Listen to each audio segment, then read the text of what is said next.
Dans la vidéo du jour, je vais vous parler de 3 habitudes qui m'ont complètement détruit la vie. Ce sont de mauvaises habitudes qui vont à l'encontre des objectifs à long terme. Alors la plus connue d'entre elles, c'est le fait de procrastiner et de toujours repousser les choses au lendemain. Ça procure un plaisir sur le moment, mais au fond de nous-mêmes, on sait que c'est néfaste pour nos objectifs à long terme. Et ça a vraiment tendance à tuer toute productivité et motivation. Alors des mauvaises habitudes, il y en a des centaines, mais je vais vraiment vous parler des 3 que je connais bien, que j'ai pratiqué pendant 2 ans. Et quand j'y repense aujourd'hui, je me dis, mais comment j'ai pu faire pour vivre comme ça? C'est vraiment pas possible. Alors je vais commencer par la pire de toutes selon moi. C'est avoir un rythme de sommeil complètement décalé. J'ai pratiqué ça pendant 2 ans. J'avais l'habitude de me coucher vers 2 heures du matin, généralement. Et chaque soir, je me couchais un peu plus tard. C'est-à-dire le lendemain, j'allais me coucher vers 2h20. Ensuite, le lendemain, 2h40, 3h, 4h, 5h. Et je suis allé jusqu'à 6h, voire 7h. Et donc l'impact que ça a eu sur ma vie, c'est que je séchais tous mes cours déjà. Je n'allais jamais en cours le matin parce que j'étais beaucoup trop fatigué. Donc généralement, je me levais vers 13h pour aller à mes cours obligatoires de la journée. Donc j'étais fatigué parce que j'avais pas beaucoup dormi. J'étais fatigué toute la journée et c'est seulement une fois que je rentrais chez moi le soir que j'avais un boost d'énergie incroyable et qui m'empêchait de dormir. Et donc je me couchais encore plus tard que la dernière fois. Et le pire, c'est que quand j'avais pas de cours obligatoires, je me retrouvais souvent à sécher toute la journée. Et donc je me levais vers 15h ou 16h. Et en hiver, j'avais que 2 heures de soleil par jour. Donc je profitais vraiment pas de ma journée et je vivais la nuit complètement. Et ce que je faisais ensuite, c'est que je faisais un reboot. C'est-à-dire que je faisais une nuit blanche. J'essayais de tenir toute la journée sans dormir. Et une fois le soir arrivé, je me couchais plus tôt. Donc généralement vers minuit.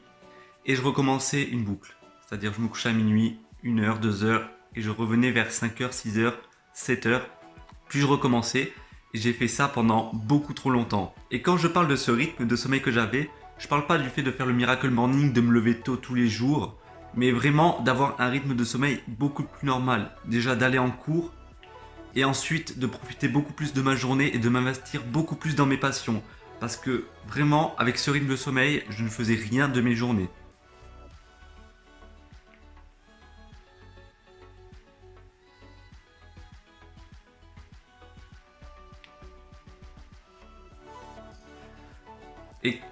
Et qu'est-ce que je faisais de si intéressant au final toute la nuit?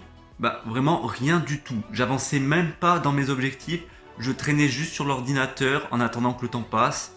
Et je pourrais même pas vous dire ce que je faisais. Donc aujourd'hui, je me suis complètement débarrassé de cette habitude, de cette mauvaise habitude. Et j'espère ne vraiment plus jamais retomber là-dedans. La deuxième habitude destructrice, c'est de dire oui à tout.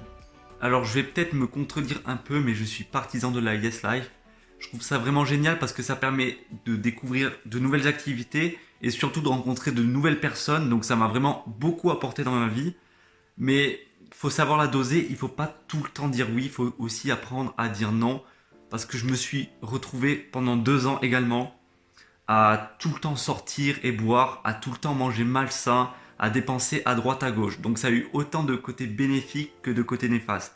Il faut juste savoir dire non aussi. Donc au final, à force de dire oui à tout le monde et vouloir faire plaisir à tout le monde, j'avais même plus de temps pour moi-même à consacrer à mes passions ou même à mes études. Donc je pense que je ferai une vidéo complètement là-dessus parce que pour moi, la Yes Life, c'est aussi bon que néfaste, comme je l'ai dit avant. Alors la troisième habitude destructrice qui a duré également 2 ans comme les autres, c'est le ménage. Je procrastinais toujours là-dessus, je me disais toujours, je ferai le ménage demain et au final, je le faisais jamais. Et je pense vraiment que vivre dans le bordel, ça a un impact sur la qualité de notre travail et sur notre motivation. Si on a un environnement bien propre, on sera beaucoup plus productif. Et donc je ne parle pas de faire un grand nettoyage de printemps, mais de ranger un minimum sa maison, de faire la vaisselle, de ranger les vêtements qu'on pose sur la chaise. Vous savez cette fameuse chaise où il y a tellement de vêtements dessus que la chaise tombe toute seule. De nettoyer les odeurs par exemple, de dégager les squatteurs indésirables. Ça compte comme du ménage aussi. Et quand ta maison est mal rangée, tu n'as aucune envie. Ça pousse vraiment au procrastinage des tâches qui sont beaucoup plus importantes. Donc c'est fou de se dire que faire le ménage, ça aura un impact vraiment important sur toutes les autres actions de la journée.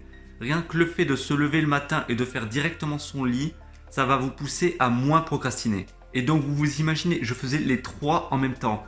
C'est-à-dire le rythme de sommeil complètement cassé, dire oui à tout et ne jamais faire le ménage. Et ça a un impact sur mes objectifs à long terme vraiment énormes. Je n'avançais pas du tout ou beaucoup trop lentement. Et donc je suis assez fier aujourd'hui d'avoir réussi à m'en débarrasser. Et même si ce sont 3 cas vraiment personnels que j'ai pris et qui peut-être ne s'appliquent pas du tout à vous, je suis sûr que vous avez également des mauvaises habitudes dont vous aimerez vous débarrasser. Que ce soit votre manque d'activité physique, le fait de traîner avec des gens peut-être un peu trop toxiques ou votre alimentation malsaine, je suis sûr qu'il y a au moins une mauvaise habitude dont vous devriez vous débarrasser. Alors pour s'en débarrasser, je vais vous donner qu'une seule astuce. Alors déjà, il faut avoir une motivation. Il faut vraiment être motivé parce que sinon vous n'y arriverez jamais. Mais je vais vous donner qu'une seule astuce. C'est pendant 30 jours de s'y tenir avec un ami. Donc soit un ami qui vous suit et qui va le faire avec vous. Donc par exemple un ami qui ne va pas fumer avec vous pendant 30 jours. Ou alors si vous avez personne qui a votre mauvaise habitude et donc qui pourrait vous suivre, vous allez trouver un ami qui va constamment, donc c'est-à-dire tous les jours, vérifier votre régularité et auquel vous allez devoir rendre des comptes. Se débarrasser d'une mauvaise habitude, ça prend du temps et vous allez sûrement échouer plusieurs fois avant d'y arriver. J'ai échoué plusieurs fois, mais maintenant j'en suis totalement libre. Bon, j'ai encore des mauvaises habitudes, mais je travaille dessus. Je travaille encore pour m'en débarrasser, mais elles ne sont pas aussi importantes que les 3 que j'ai cités. Et une fois que vous vous en serez débarrassé réellement, vous allez avoir un gain de temps et d'énergie incroyable que vous pourrez consacrer à vos projets qui vous tiennent vraiment à cœur. Donc je referai plusieurs vidéos là-dessus parce qu'il y a tellement à dire sur ce sujet, c'est vraiment vaste. Et d'ici là, je vous retrouve dans la prochaine vidéo. Ciao!